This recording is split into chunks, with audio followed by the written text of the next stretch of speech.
कांग्रेस नेता राहुल गांधी के लंदन में दिए गए बयान को लेकर राजनीति गरमाई हुई है और लगातार पांचवें दिन भी आज भी संसद की कार्रवाई इसको लेकर नहीं चल सकी। लगातार हुए हंगामे के बाद कार्यवाही को सोमवार तक के लिए स्थगित कर दिया गया। सत्ता पक्ष लगातार राहुल गांधी से विदेशी धरती पर देश का अपमान करने का मुद्दा जो है वो उठा रहा है, तो वहीं कांग्रेस का इसको लेकर कहना है कि सरकार अहम मुद्दों पर चर्चा से भाग रही है और इसलिए वो ये मुद्दा लगातार उठा रही है। हिमांशु हमारे साथ हैं। हिमांशु, सवाल वहीं का वहीं, आज भी एक और दिन हंगामे की भेंट।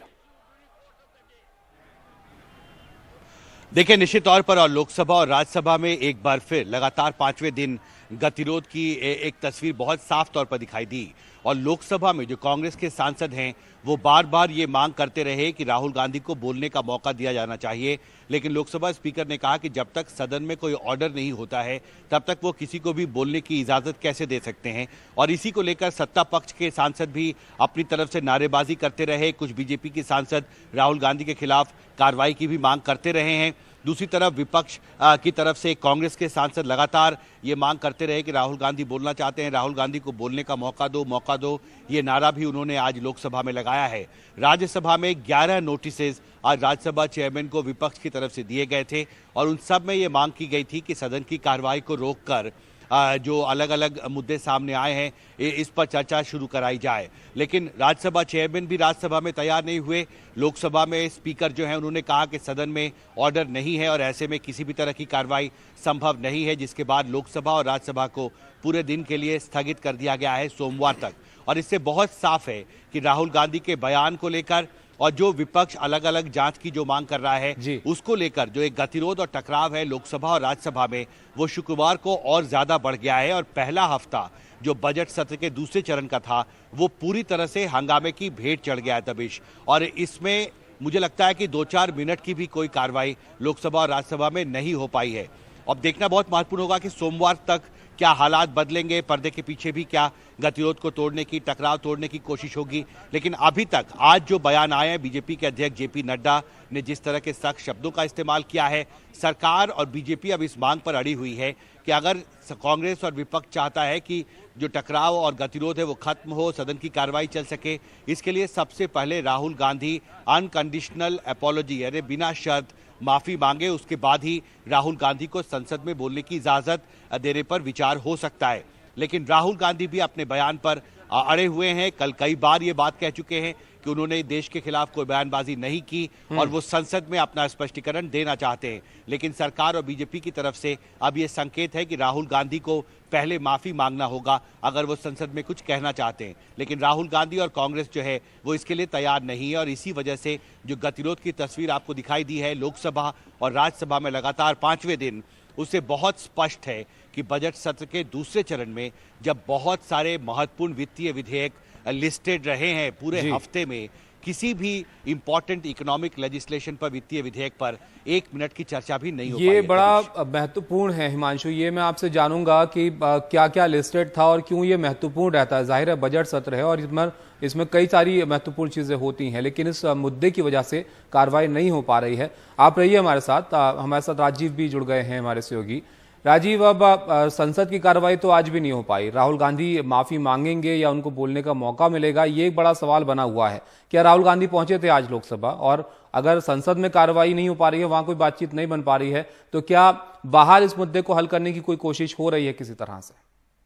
बिल्कुल नहीं हो रही है। अगर लोकसभा की बात करें तो लोकसभा की कार्रवाई करीब 19 मिनट तक चली और लगातार दोनों पक्ष की ओर से नारेबाजी होते रही। सत्ता पक्ष के लोग यानी बीजेपी के जो सदस्य थे अपने सीट पर खड़े होकर राहुल गांधी माफी मांगो, देशद्रोही श्रम करो, राहुल गांधी सेम डू मरो, राहुल गांधी सेम डू मरो।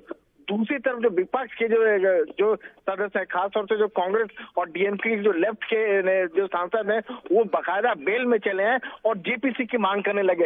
हालांकि जब लोकसभा में राहुल गांधी पहुंचे तो उस समय कुछ कोशिश जरूर हुई। जो विपक्ष के जो लोग नेता थे उन्होंने बकायदा अपने सारे सदस्यों को बेल से वापस अपनी जगह पर लेके गए, लेकिन बीजेपी के जो संसद सदस्य थे वो बकायदा नारे लगाते रहे और हालात ऐसे बन गए कि सदस्य ने ये स्पीकर ने कहा कि लगता है आप लोग नहीं चाहते सदन चले और यही वजह है कि सदन की कार्रवाई जो सोमवार 11 बजे तक स्थगित कर दी गई। दोनों ओर से इस तरह की कोशिश नहीं हो रही है, एक डेडलॉक बना हुआ है। बीजेपी की ओर से साफ साफ कहा जा रहा है कि जब तक जो राहुल गांधी माफी नहीं मांगते हैं तब तक उनको सदन में बोलने का मौका नहीं दिया जाएगा। और यही वजह है कि आज राहुल गांधी आए थे लोकसभा में और वो अपने बैठे हुए थे और कुछ कहना चाह रहे थे और लेकिन उनको जो है बोलने का मौका नहीं दिया गया। सत्ता पक्ष के लोग बाकायदा अपने जगह पर खड़े होकर नारे लगा रहे थे कि राहुल गांधी माफी मांगो, माफी मांगो, माफी मांगो।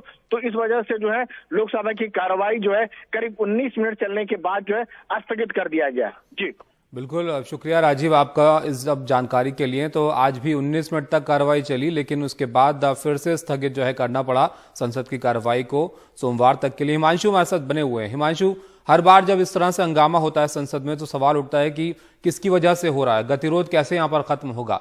लेकिन इस सत्र में उन बिल्स के बारे में आप जरा बताइए जो अब इंतजार में है कि हंगामा यहां पर रुके तो उस पर कोई बात हो।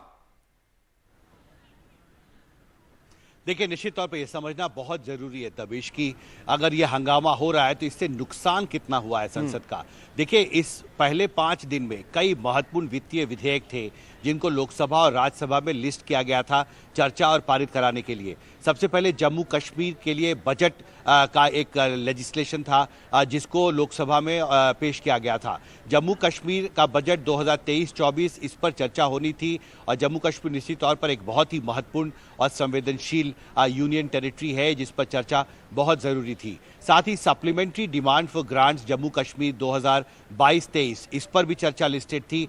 साथ ही सरकार की जो सप्लीमेंट्री डिमांड फॉर ग्रांट्स है 2022-23 की, इसको भी लोकसभा में राज्यसभा में लिस्ट किया गया था। साथ ही एप्रोप्रिएशन बिल जो एक और महत्वपूर्ण वित्तीय विधेयक है, लेजिस्लेशन है, उस पर भी चर्चा कल जो है उसको शेड्यूल किया गया था, लेकिन हंगामे की वजह से उस पर चर्चा नहीं हो पाई।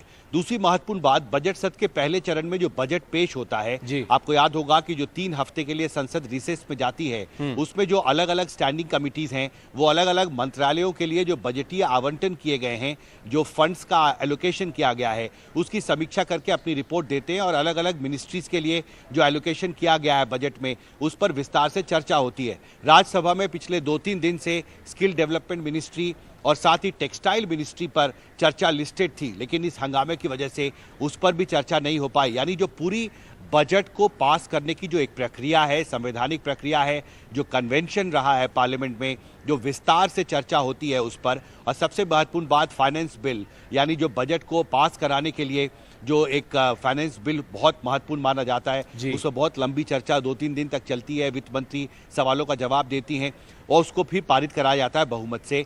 अब मुझे लगता है कि ये गतिरोध जो है इसका साया इस पूरे प्रक्रिया पर जो इकोनॉमिक लेजिस्लेशंस लिस्टेड रहे हैं इस सत्र में अब तक उस पर बहुत साफ तौर पर दिखाई दे रहा है। तबीश बिल्कुल अब साफ तौर पर दिखाई दे रहा है और कितना महत्वपूर्ण है ये वक्त भी संसद का भी और इस कार्रवाई के लिए भी, ये हिमांशु बता रहे थे।